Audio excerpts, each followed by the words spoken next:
You're listening to the Learning English Through Football podcast.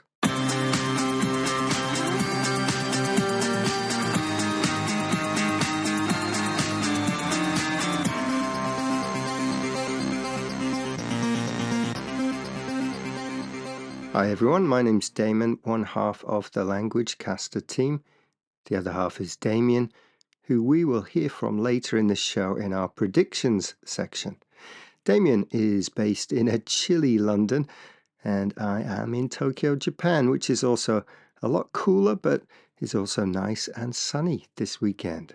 Rediging i languagecaster.com. Yes, you are listening to languagecaster.com, and that message was in Welsh. And talking of Welsh, we had a nice message from @JamesCuff on Blue Sky with a list of terms for football in Welsh, including Kevin i'r rwyd, which means back of the net. Thanks for that, James. So, what football language do we have on the show today? Well, we'll be talking about the word slump and some phrases that are related to it. And after that, Damien is going to do our prediction section, talking about some big games this weekend. Je luistert naar languagecaster.com. Thanks for that message in Dutch. Okay, let's start the show with a look at the word slump and how we use it to talk about football.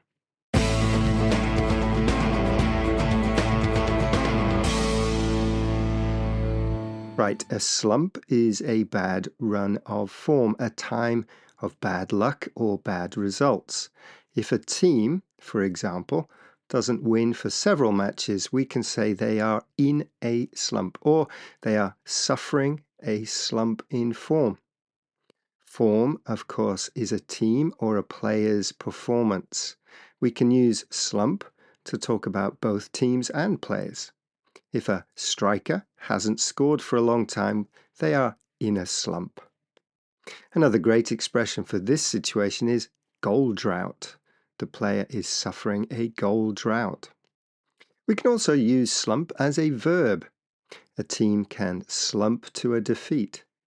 This gives the impression that they have been playing poorly recently, and this is another bad result. To make this clearer, we could say they slumped to their third successive defeat, or similar. Now, 11 games have been played so far in the Premier League, and the favourites at the start of the season, Manchester City, are in second place. They are 5 points behind the leaders, Liverpool. Manchester City have had a poor run of form recently. They have lost 4 games in a row. They are in a slump. In their last Premier League game, they slumped to their 4th defeat in a row against Brighton. In the Manchester Evening News, Man City midfielder Kovacic said, "Manchester City's slump in form is not ideal, but is something that happens over the course of the season." France 24 has this headline, "Man City seek to end mini slump as Liverpool soar," followed by injury-hit Manchester City are desperate to snap their losing streak in their final Premier League game before the international break. In this, the slump is called a mini slump, implying that the run of poor form is not so serious. If you think a slump is not serious, you can also call it a blip. A blip in form. This means that you expect the team to return to winning matches soon. The France 24 report also uses the phrase losing streak. This means the same as losing run. A losing streak and losing run are a number of games back to back that are lost. You can add the number of games to the phrase to make it clearer. A 4-game losing streak.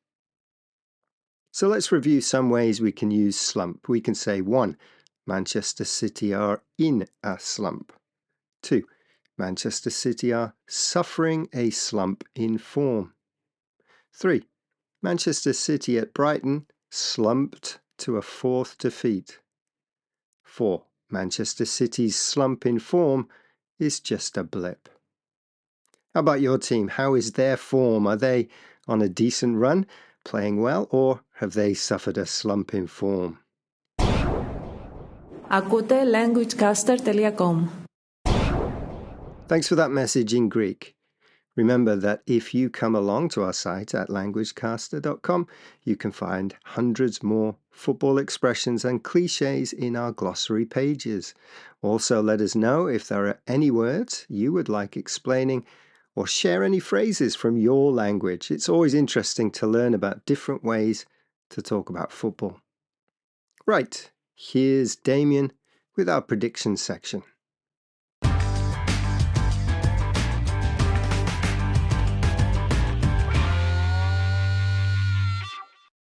Hello everyone from a freezing cold London.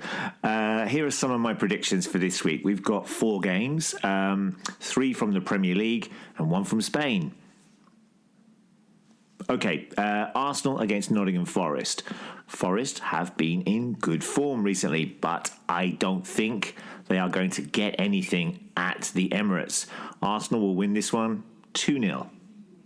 Ipswich have just beaten Spurs for their first Premier League win of the season. They take on Manchester United, who, of course, have a new manager.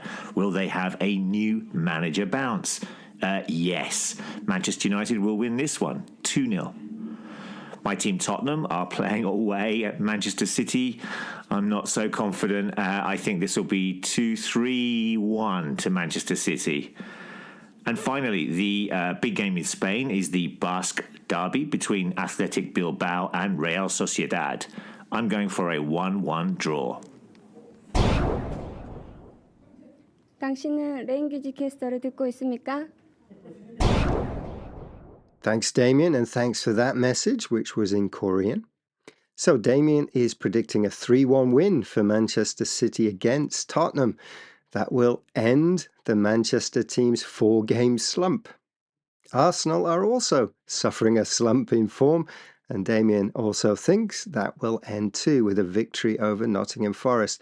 I agree with both his predictions for those games. I also think Man United will have that new manager bounce Damien mentioned and beat promoted side Ipswich, but I'll disagree with his predictions for the Bilbao derby. I'll go 1-0 to the home side, Athletic Bilbao. If you want to let us know your predictions, or if you have any questions or comments about any of the language from today or any other football language, then drop us an email at admin@languagecaster.com. Don't forget, we also have a football language forum where you can ask and answer any questions you have on the language of football. Don't forget YouTube as well, where you can find lots of our podcasts with transcripts there as well. So please spread the word and give us a like or a follow. Come along and follow us on Blue Sky too at Language of Football. We've just moved there from X. Hi, this is Joanne from Vancouver, BC. I'm a Whitecaps fan, and you're listening to languagecasta.com. Okay, that message from a Vancouver fan brings us to the end of the show. Thanks for listening. Enjoy all the football and catch you next week. Ta-ra!